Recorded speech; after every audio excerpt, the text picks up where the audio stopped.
Item number SCP-016. Object Class Heater. Special Containment Procedures. SCP-016 is to remain within the confines of a 5 by 5 by 5 meter room at all times, maintained at a temperature not to exceed 0 degrees Celsius. SCP-016 itself is to remain in the petri dish inside the containment cube at all times, unless directed otherwise by Level 4 or 05 personnel. Full documentation of experimentation with SCP-016 must be submitted before and after samples and duplicates of SCP-016 may be taken. Failure to follow these procedures will result in termination or reassignment as Class D personnel. Only authorized personnel may be permitted to obtain samples of and experiment with SCP-016 under BC-L5 containment conditions. If an outbreak does occur, despite following the aforementioned procedures, directed base personnel are to implement a Code Sigma lockdown containment plan. Infected personnel are to be terminated on site by security forces wearing standard Mission-Oriented Protective Posture or MOPP anti-biological and anti-chemical equipment. Should the infected not be contained after 48 hours, the on-site nuclear device is to be detonated. Remaining personnel are not to be evacuated under any circumstances. SCP-016 has been shown to survive for up to 6 hours in blood, and up to several minutes in air. High-intensity ultraviolet light and high concentrations of chlorine bleach have been demonstrated to be effective in sterilizing non-organic materials. Description: SCP-016 is a blood-borne pathogen recovered from a mine worker in Redacted, who injured himself while working in a deep coal seam.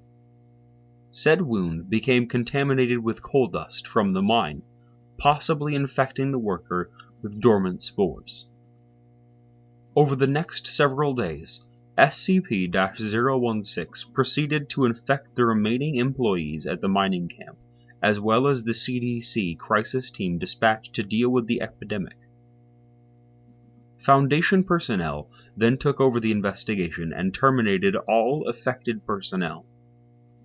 Patient 0 was brought into captivity and the mine shaft was collapsed by explosive devices.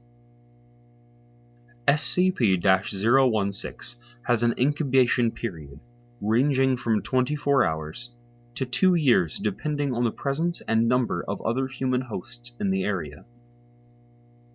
First symptoms resemble the common cold and include itchy eyes, runny nose, coughing, and bodily aches. Phase 2 begins in 48 hours and consists of a controlled form of hemorrhagic fever as the organism causes a small amount of blood to become aspirated in the lungs, creating the aerosol effect. During Phase 3, the host crashes and bleeds out. Bleeding profusely from every bodily orifice, including the nose, tear ducts, anus, skin pores, mouth, urethra, and in case of females, vagina. Blood pressure skyrockets during the final stage. Hosts have been observed projectile vomiting blood to distances of 5 meters. Should the host survive this near-total exsanguination, the pathogen will become dormant once more, returning to an incubation phase.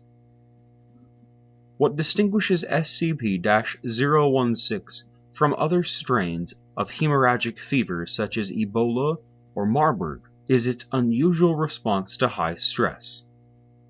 Should the subject undergo a high-stress situation, such as a life-threatening crisis, the organism will change its survival tactic from rapid reproduction to the rewriting of the host's DNA and stimulation of rapid cell division. Major physiological changes occur within the first 24 hours, with complete bodily reconstruction occurring within 2 weeks' time. Most hosts do not survive the process due to the heavy demands made on the body. An interesting side effect of the transformation is an increased aggressive urge. It is believed that this may be an attempt to maximize the spread of the virus in a manner similar to rabies. On another note, subjects who undergo bodily transformation no longer appear to exhibit SCP-016's hemorrhagic properties. However, subjects infected by transformed hosts will still undergo the normal SCP-016 infection process.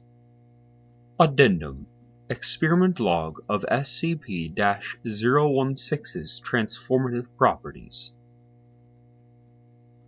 Subject D-016-1 D-Class personnel infected by SCP-016. Upon first showing symptoms, subjects' quarters were slowly flooded with water over a 24-hour period. SCP-016 mutated into a teratomorphic state, transforming subjects' lungs into gills.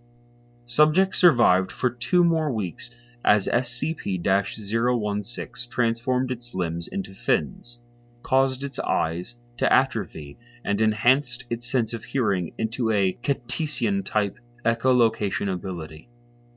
Subject was terminated by draining all water from its quarters, causing it to asphyxiate.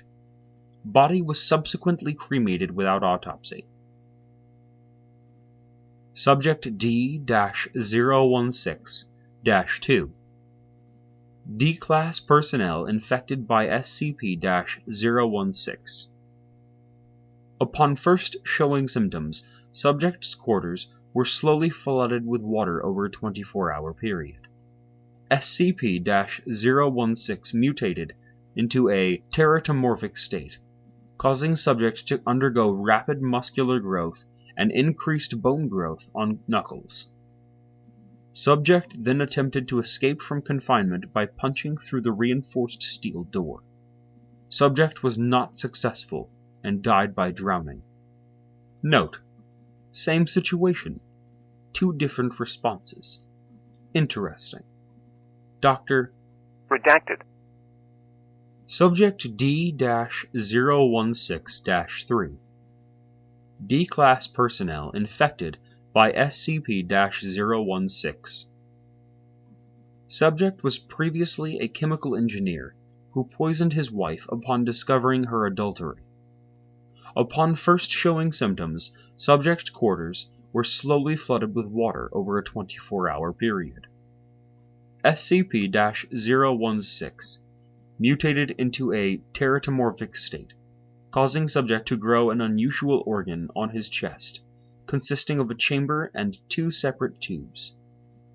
Organ continued to take in water and swell in size, until Foundation personnel, realizing what SCP-016 may be attempting, terminated the subject by gunshot.